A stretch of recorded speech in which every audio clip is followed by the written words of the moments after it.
Alhamdulillahirabbil alamin wa bihi nasta'in ala umuri dunya waddin amma ba'du. Terima kasih anak-anak sudah bisa menyimak pembelajaran dari Bapak. Namun sebelumnya Bapak mohon maaf ya. Mohon maaf karena Bapak siang menyampaikan KBM hari ini.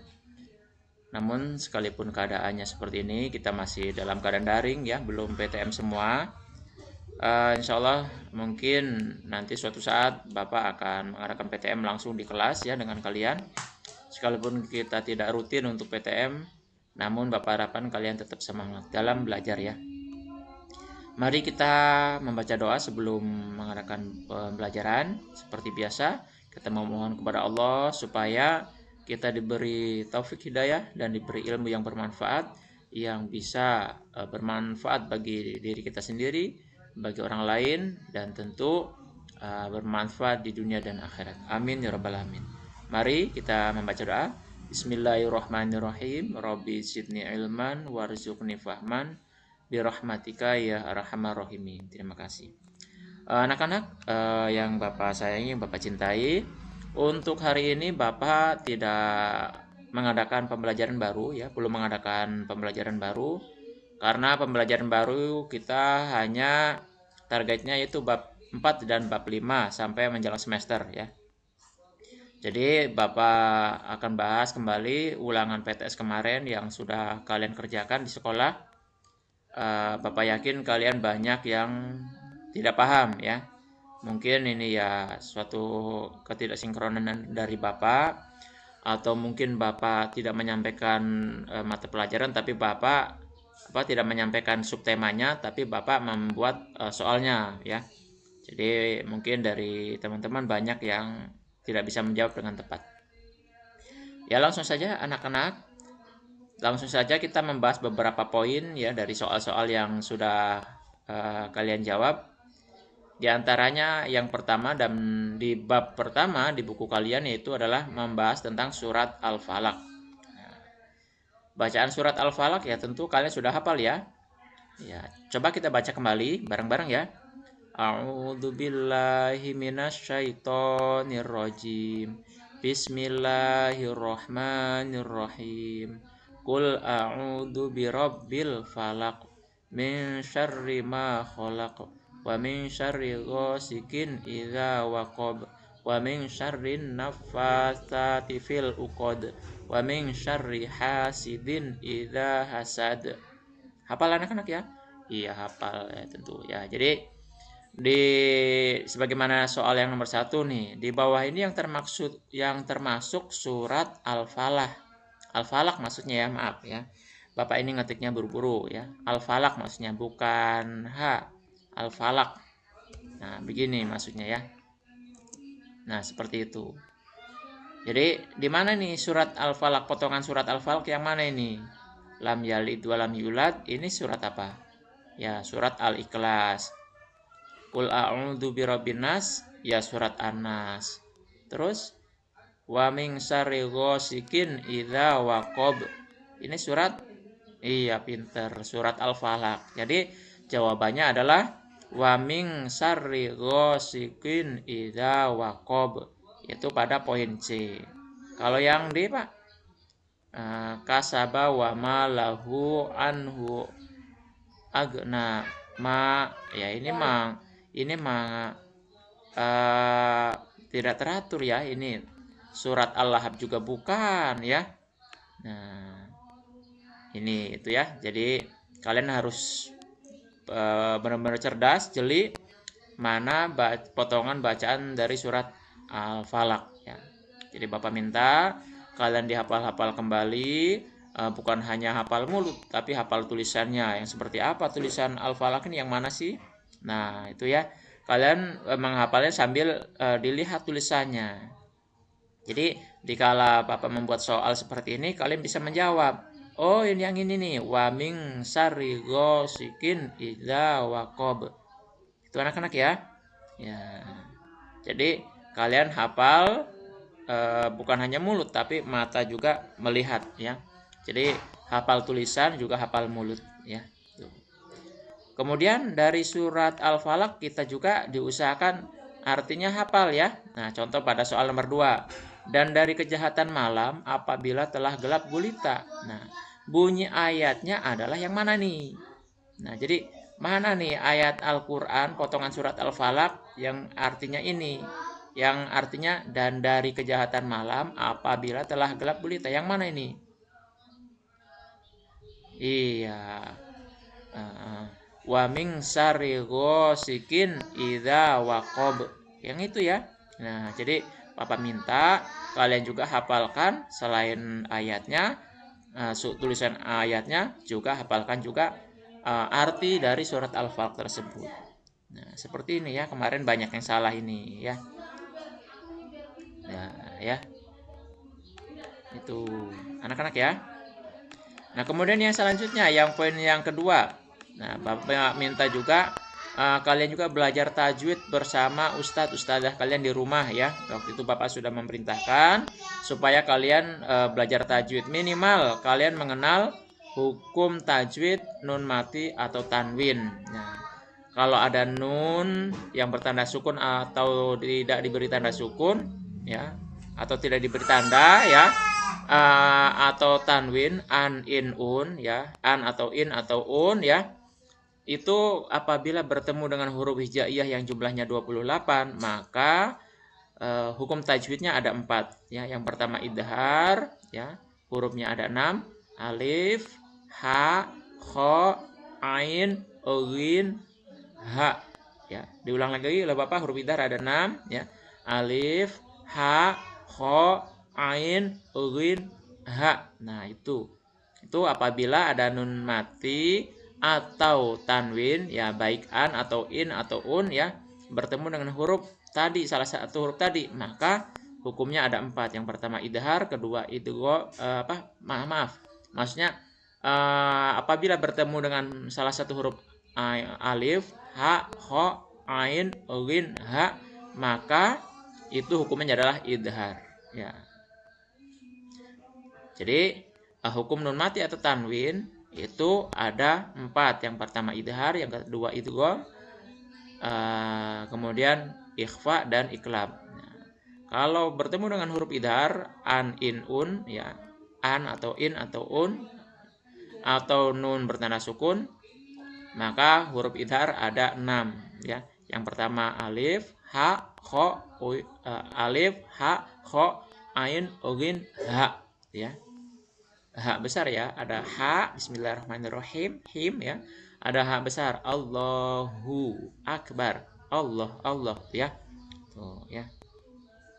Kemudian hukum tajwid yang kedua, huruf tajwid yang kedua yaitu idgham. Nah, kebetulan idgham itu dibagi dua golongan ya. Hurufnya ada 6 dibagi 2 golongan. Yang pertama ada idgham bigunah. Idgham bigunah itu artinya idgham yang disertai dengan dengung ya. Kemudian ada satu lagi yaitu idgham bila gunah, artinya idgham yang tidak disertai dengan dengung ya. Mana idgham bila gunah, mana idgham bigunah hurufnya Pak? Nah, kalau idgham bigunah ya, 6 itu dibagi 2 tapi bukan dibagi rata ya. Tapi melainkan kalau yang satu hurufnya 4, yang satunya lagi hurufnya 2. Yang idgham bigunah 4 huruf ya, mim, nun, waw, atau disingkat yan, mu, ya, mim, nun, waw, yan, mu. Nah, seperti itu. Kalau dibikin kata-kata yan, mu, supaya lebih gampang hafalnya. Jadi kalau ada ya, mim, nun, waw, atau dibikin kata supaya kita lebih cepat hafal, yan, mu, itu adalah idgham bigunah. Nah, kalau idgham bila gunah Pak? Nah, idgham bila gunah itu artinya idgham yang tanpa disertai dengung. Hurufnya hanya 2, huruf lam dan huruf ro ya. Atau sering disingkat oleh teman-teman biasanya la ro atau lari ya. La ro. Nah, kalau contoh kalimatnya bagaimana Pak? Nah, kalau contoh kalimatnya di sini ada nggak ya? Nah, kalau di sini contoh ikhfa ya. Kalau idgham bi gunah bila gunahnya nggak ada ya. Jadi nah, ini umpamanya nih, ini nun mati bertemu dengan huruf ya mamanya. Wa may ya'mal, may. Jadi ada nun bertemu dengan ya. Waman ya'mal, tulisnya waman ya'mal, ada nun, setelahnya kemudian ada ya. Bukan dibaca waman ya'mal bukan, tapi wamai ya'mal. Jadi nun matinya dihilangkan langsung kepada huruf ya. Mai, wamai gitu ya. Wamai ya, kalau ini kan sin bukan ya. Jadi kalau umpamanya ini huruf ya dibacanya langsung wamai, bukan waman ya, tapi wamai gitu ya.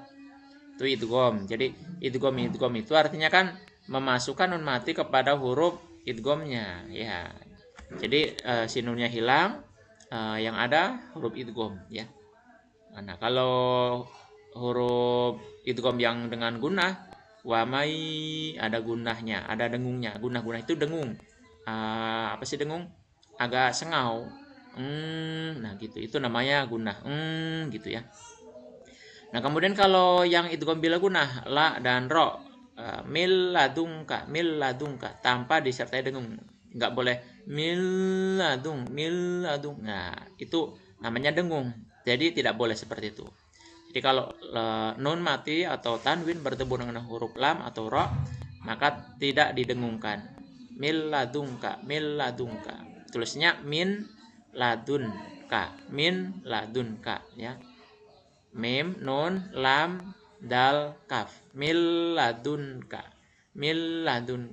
Jadi enggak min ladunka, tapi nunnya suara nunnya hilang langsung kepada lamnya. Mil ladunka. Seperti itu ya. Itu huruf idgham. Kemudian ada huruf ikhfa. Nah, huruf ikhfa ini ada 15 ya, yang terbanyak ya.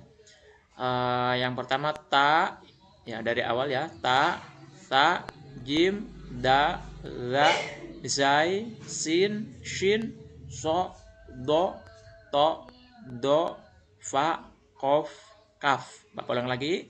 Ta, jim, da, za, zai, sin, shin, so, do, to, do, fa, kof, kaf. Nah, jadi apabila ada salah satu huruf tadi itu dihadapkan dengan nun mati atau tanwin ya, maka dibacanya samar. Nah, contoh ini nih, betul tanda ini ya. Jadi bacanya ini jangan Bapak besarkan. Nah, ini cara membacanya bukan wamin sari, tapi wamin sari. Enggak jelas, samar-samar. Namanya ikhfa itu samar. Wamin sari, ada nun mati bertemu dengan huruf ikhfa. Huruf ikhfanya yaitu sin ya. Jadi bacanya wamin sari. Bukan waming sari, bukan. Wamin sari. Kita mau mengucapkan huruf sinnya. Jadi nunnya itu kayak nun juga enggak, kayak eng juga enggak. Wamin sari. Jadi samar ya. Nah, kecuali kalau di sininya huruf kaf ya. Wamangka, karena kalau kaf atau kof itu identik ataupun hampir mirip dengan eng ya. Tapi kalau selain kof dan kaf ya tidak mirip dengan eng ya. Jadi tidak semua ikhfa itu bunyinya eng. Ya, seperti ini ya. Wamin sari. Kita mau mengucapkan huruf sin ini. Bukan ming. Sari. Wamisha. Jadi setelah en misa. Setelah en ya, bukan en ya, bukan min atau ming, tapi misa. Jadi setengah en ya. Minsari gitu ya. Jadi setelah en kita mengucapkan ini. Jadi samar-samar antara en dengan sin itu. Itu namanya ikhfa. Nah, huruf yang lain pun sama seperti itu ya. Itu anak-anak ya tentang tajwid ya. Kemudian yang terakhir ada hukum nun mati atau tanwin itu yaitu iklab. Nah, kalau iklab hurufnya cuma satu, yaitu huruf ba. Ya, tentu kalian hafal ya. Jadi di mana ada nun mati atau tanwin bertemu dengan huruf ba, maka si nun mati atau tanwin tadi berubah bunyinya menjadi mim ya. Contoh di sini umpamanya huruf ba ya. Wa mim ba'di, bukan wa min ba'di, bukan, tapi wa mim ba'di. Jadi nunnya dirubah menjadi huruf mim. Wa mim ba'di. Seperti itu anak-anak ya.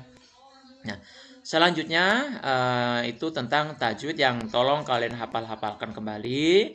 Minta tolong kepada ustadz-ustadzah kalian di rumahnya ya, dibantu dengan ayah bundanya, orang tua kalian, dihafalkan tentang tajwid ya, yaitu tajwid tentang hukum nun mati atau tanwin beserta huruf-hurufnya. Kemudian ada lagi soal yang perlu Bapak bahas untuk kalian, ya, tentang nama-nama malaikat ya, tolong kalian juga hafalkan kembali. Jumlah malaikat ada berapa anak-anak? Iya, ada 10 ya. Pinter ya. Tolong kan hafal-hafalkan kembali ya. Malaikat, nama malaikat beserta tugasnya. Malaikat yang jumlahnya 10 ya. Ya kan kalau kita menghafalkan mudah ya. Ya, tentu kalau kita hafalnya dengan lagu dilagukan ya. 10 malaikat Allah yang wajib kita ketahui. Nah, itu ya. Kan itu biasa kalian di surau ya, atau di masjid atau di musola ya, itu kalian mudah untuk menghafalkan itu ya. Itu tolong kalian hafalkan beserta tugasnya ya. Malaikat Malik atau malaikat Jabaniyah tugasnya menjaga neraka, malaikat Ridwan menjaga surga ya, malaikat Jibril menyampaikan wahyu dan seterusnya. Itu kalian tolong hafal-hafalkan kembali ya. Kemudian yang perlu kalian hafalkan juga ini, nah ini ya, ini ada di buku kalian tentang surat Al-Maidah ya. Kalau tidak ada tolong nanti hubungi Bapak ya, tentang surat Al-Maidah ya. Bacaan yang mana tolong, kalau memang di buku kita nggak ada, di buku paket nggak ada, tolong nanti hubungi Bapak ya. Kemudian yang selanjutnya yaitu ada tentang Asmaul Husna ya. Maaf ketinggalan. Maksudnya